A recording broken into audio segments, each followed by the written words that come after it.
Greetings and welcome to 303. We are in Senior English A, and we now turn in your textbooks to page 300 and Psalm 137. Now we are in the process of studying the 1611 King James Version of the Bible. I've already given an earlier introductory lecture where I talked about some of the historical context behind the creation of the biblical text. And I do an exegesis, but quickly, of Psalm 137. We now want to turn to this psalm and pay attention to it now again as a work of literary merit. Again, the 1611 King James Version of the Bible standardizes much of the English language, and we will see a compelling poem as well here. Let's go ahead and read the poem first, provide a little bit of background information to make sure we understand the word pictures of the poem, and then do a final annotation of the poem itself, shall we? So here we go. Psalm 137, read with me the 9 verses on page 300. By the rivers of Babylon, there we sat down, yea, we wept when we remembered Zion. We hanged our harps upon the willows in the midst thereof. For there they carried us away captives, required of us a song. And they that wasted us required of us mirth, saying, sing us one of the songs of Zion. How shall we sing the Lord's song in a strange land? If I forget thee, O Jerusalem, let my right hand forget her cunning. If I do not remember thee, let my tongue cleave to the roof of my mouth. If I prefer not Jerusalem above my chief joy. Remember, O Lord, the children of Edom in the day of Jerusalem, who said, raise it even to the foundation thereof. O daughter of Babylon, who art to be destroyed. Happy shall he be that rewardeth thee as thou hast served us. Happy shall he be that taketh and dasheth thy little ones against the stones. Now let's study this poem in regards to, first of all, some background information. Let's take a couple of quick notes. Again, just to remind. The way to read this poem is to understand the word Babylon. So let's write this down at level 1. Babylon is a country, a power, a nation power, that about 586 or so BCE has attacked Jerusalem and has taken captive many of the people of Jerusalem, especially the cultural elite, and forces them to walk across a long desert journey back to Babylon, where they are in exile. So we need to write that word down, E-X-I-L-E. The idea of displacement. As we have said it in an earlier lecture, it would quite literally be like you coming home from school today, and all of a sudden, some bad guys walk into your house with loaded firearms, force you to pick up whatever you can pick up that you can carry. And you then meet on the other side of the river that is at the edge of our town, and every single person in this town is there. Everyone. And all of you are forced, all of us, are forced to walk together all the way to South Denver. Roughly the same distance, okay, from our home. Along the way, if you are old and you cannot make it, you're killed. If you are young and you cannot make it, you are killed. If you die along the way, no burial is provided, and you just simply laid in the gutter next to the side of the road as we walk. Right? Once you get there, you then are told you will never again get to ever see your home again. Ever. You'll never get to leave from where you're going, but you'll never get to come back home. That's called exile. Okay? That's called exile. Once you're in exile, jot down really quickly at level 1, what do you imagine are the feelings of this kind of displacement? This kind of exile. Some students will often say things like, obviously sadness, homesickness. But let's not forget the other feelings. Rage, anger, resentment. But let's not also forget another kind of feeling. Doubt. skepticism. If you are a people who believe that God is taking care of you, and then all of a sudden something really terrible happens, we think, don't we, of the great writer Elie Wiesel, who will write in his classic novel Night about the experience of the Holocaust of the 20th century and the ways in which people who believe in a deity that's supposed to protect them, and then something really terrible happens, like exile, right, displacement, you can begin to actually doubt the very core of your own convictions of faith. All of this is going to be ever present in the 137th Psalm. Notice the opening line. Let's just do a quick annotation at level 1. By the rivers of Babylon, let's point out that is, of course, the Tigris and the Euphrates, the two famous rivers of the region. There we sit down, and then you see this word yea again, just like you saw it in Psalm 23 in an earlier lecture. We wept when we remembered Zion. Let's write it down. Zion is the other word for Jerusalem. That is to say, their home. Zion comes to represent home. And he says, when we got, the writer says, when we got to Babylon, by the rivers of Babylon, we sat down. Why would they sit down? They've been walking a long time. It is the language of fatigue. Sadness. And there we wept when we remembered Zion. The idea of remembrance has been a huge part of this poem. Let's write it down. The idea of homesickness. What makes you homesick when you are far away from a place you call home? It is, of course, remembering home, right? What makes you remember home? The fact you are in a foreign place and you don't like it. We could jump down really quickly to 3b and ask this question. Can you remember any time in your life when you were happy and secure, and then the adults in your life decided to root you up and move you somewhere else? Many students reporting, that's the most traumatic single moment of my life. They came in and they said, we are leaving, we're going somewhere else, and you're going to learn to get right with it. And of course, even if you've been living in Orland for many years after that experience, you still can look back with some feelings of sadness and even resentment. Why did it have to be this way? What would I have ended up like if I had not made the move? All of that happening in verse 1. Verse 2 is fascinating. We hanged our harps upon the willows in the midst thereof. Now, what is going on with that? Two things. One, you have trees that grow, the willow trees that grow next to the river. What's up with the harps and what's up with hanging them in the trees? The idea is simply that the people in Zion sang lots of songs. They were very musical people. They loved to have music and they played on their harps. However, this is the word picture, when they make it to Babylon, they don't want to sing songs anymore. They have no reason to be happy anymore. So they hang their harps upon the trees. That is to say, a symbol of acquiescence, giving up. That's it, we're done singing. Look at verse 3. For there, they that carried us away captive required of us a song. And they that wasted us required of us myrrh, saying, sing us one of the songs of Zion. Whoa, this is even nastier. It's one thing to have to come to a new place. It's another thing on the first day of school when you go to the new place. The kids during lunch or at recess start being really mean to you. They bully you. They pick on you. Notice the bullying that takes place here comes from the Babylonians who say, hey, I hear you cats like to sing songs and play lots of music. Sing us a song. In other words, they're making fun of them. They're rubbing their noses in it. No question, this is a depressing poem, isn't it? About being dislocated in exile.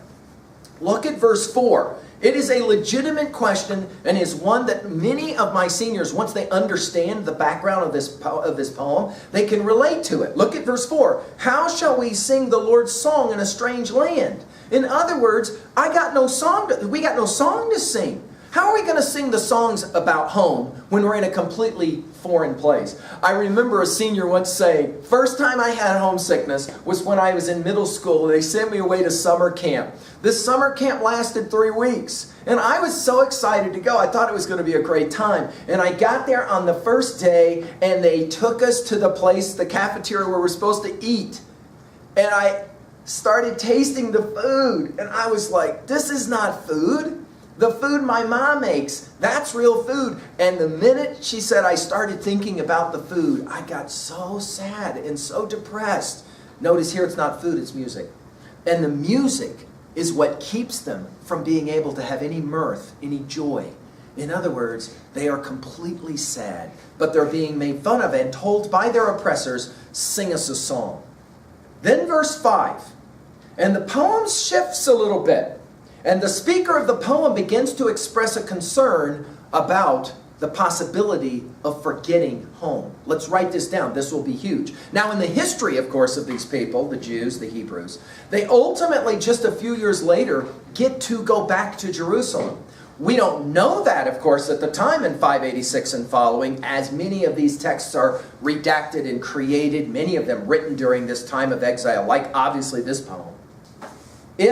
Verse 5, if I forget thee, O Jerusalem, let my right hand forget her cunning.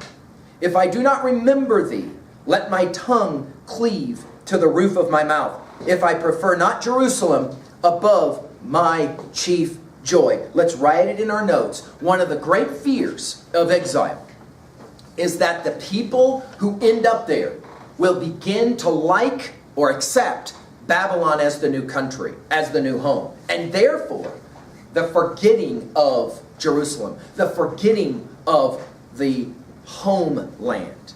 This is of great concern to a dislocated people. This is always the concern of anyone who ever immigrates. Ever immigrates. So for example, if I am a young person who gets pulled from my home by my parents, and they tell me, you now are going to have a new home in a new country. Happens every day all over the world. Now all of a sudden I'm living in a new country. The adults who make this decision are always worried that the cultural heritage will start to go away. That there will begin to be a forgetting that might take place. The language, for example, will be different and maybe not spoken anymore. The songs of the other country will no longer be sung in the same way. The food of the other culture. You can appreciate all of this, and if you want, you can jot down at 3B. Are you at all familiar, either yourself personally or with somebody else, who started living in one culture, then was moved to a new culture, and the fear was the loss of the old culture? In other words, who am I? As one of my students once told us in room 303, I was born in Mexico. They brought me here when I was about 7 or 8. I had lots of memories of that country. But now I'm 17, and 10 years later, I'm not sure. Am I Mexican? Am I American? What is my culture? Where is my home? It's like I never felt really at home here, but it's so long ago since I was back home in Mexico. Where is my home?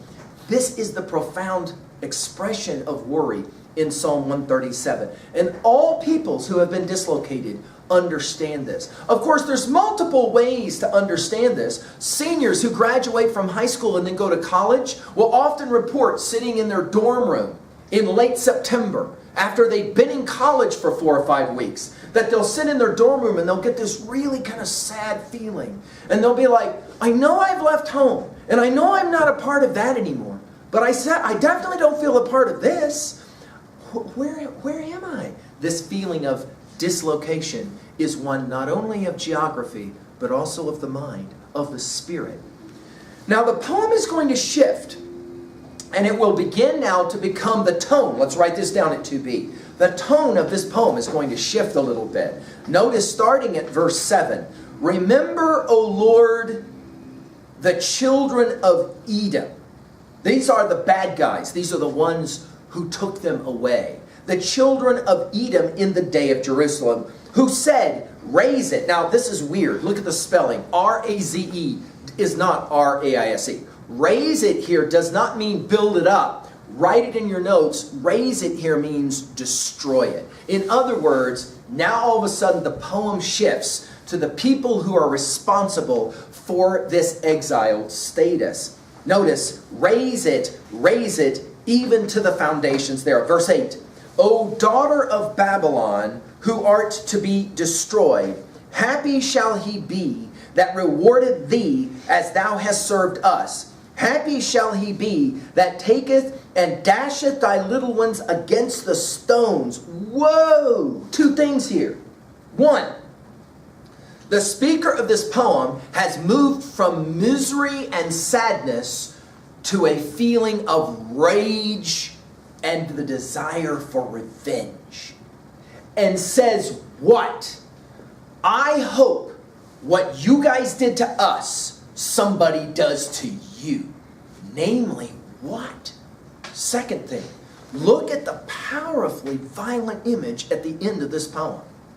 Apparently, when these people were taken away from Jerusalem, one of the things that the bad guys did, because they did not want to take infants along, was they would grab them by the little ankles, they would spin those bodies around, and they would hit their little heads on rocks and bash their skulls out. Whoa!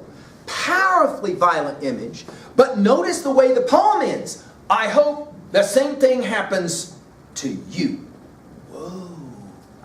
Now notice already some differences, if we want to jump to 3a really quickly. Some differences in tone between, for example, this kind of a poem and Psalm 23. Totally different project. Would you agree with me? Different kind of tone, different kind of message. Let's go ahead and work then really quickly at 2a with Psalm 137. Obviously, possible messages or themes. Many students will report one of the possible messages or themes of this poem is the feeling of dislocation. And the way that when you feel dislocated, when you feel in exile, when you feel that you don't have your home, the feelings range from, on the one end of the spectrum, loneliness, sadness, to the other end of the spectrum, rage. I remember having a student once who said, you know, when I was in middle school, they moved me. I had a great set of friends. My life was going unbelievably well. And then they moved me to this hole of a town, and I had to start living here. And it isn't honestly until I've read this poem that I understand I was feeling at the exact same time tremendous sorrow and loneliness, but also tremendous rage. I fought all the time with my mom when she moved me here, the student said, and I kept getting in fights at school with complete and total strangers. Anybody looked at me the wrong way, I was ready to drop them right in the middle of the hall. A fist right into their face. I wanted to punch somebody out, and I realized from reading this, it had less to do. It had less to do with the people. It had more to do with my feelings of dislocation and rage and sorrow simultaneously. And what was it that I was missing? Security. Security.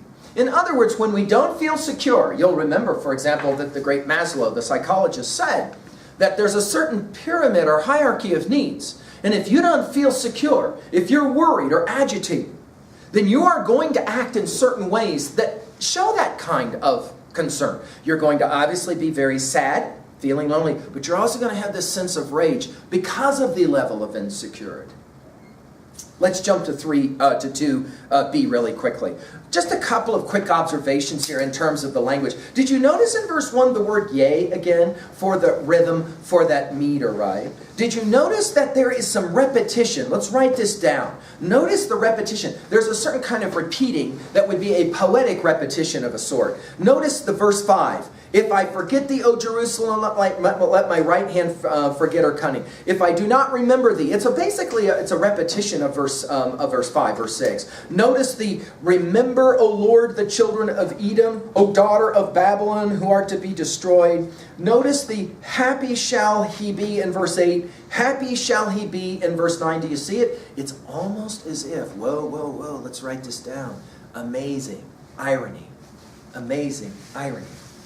You want us to sing a song. I can't sing no song about where I came from, but I'm going to sing a song anyway. The song's going to be about how great it's going to be when you get jacked for what you guys did to us. Whoa. Notice it starts to read, this poem starts to read like a song. Only it's what kind of song? A song of revenge. I hope you get jacked like we got jacked. Very interesting, very subtle. You want a song from us? We can't sing a song. But wait, I'll invent a song, and it's this song. I hope you guys get seriously jacked the way you jacked us. Oh, very interesting. You got all kinds of powerful emotion in this language, don't you? And of course, this poem is going to be read and recited regularly through the history of time. Let's not forget that the people in 586 that write this are the exact same people who are sent into death camps in the middle of the 20th century by Adolf Hitler. What would it be like to grow up reading a psalm like this in synagogue and then to be taken to Auschwitz, to a death camp, to be dislocated? What would it be like to have to come back to a passage like this, to a poem like this? And of course, the sentiments here. Obviously, we have much more that we could say in terms of the construction of this poem at 2b. Let's jump to 3a really quickly. Of course, now we're relating to other titles, to other texts. Let's write this one down really quickly. What is for you your favorite poem about revenge? I'm sorry, I said poem. Let's start with movies. What is for you your favorite movie about revenge? That is to say, somebody has done something to somebody else, and that somebody else is able to get them back and get them good. What is your favorite TV show about dislocation, about somehow being far, far away from home, about being lonely and sad? Do you have a single text with which you can identify with in regards to this notion of somehow being far, far away and dislocated? I've had seniors that often will point out, it's really funny when I think about it this way, but there's all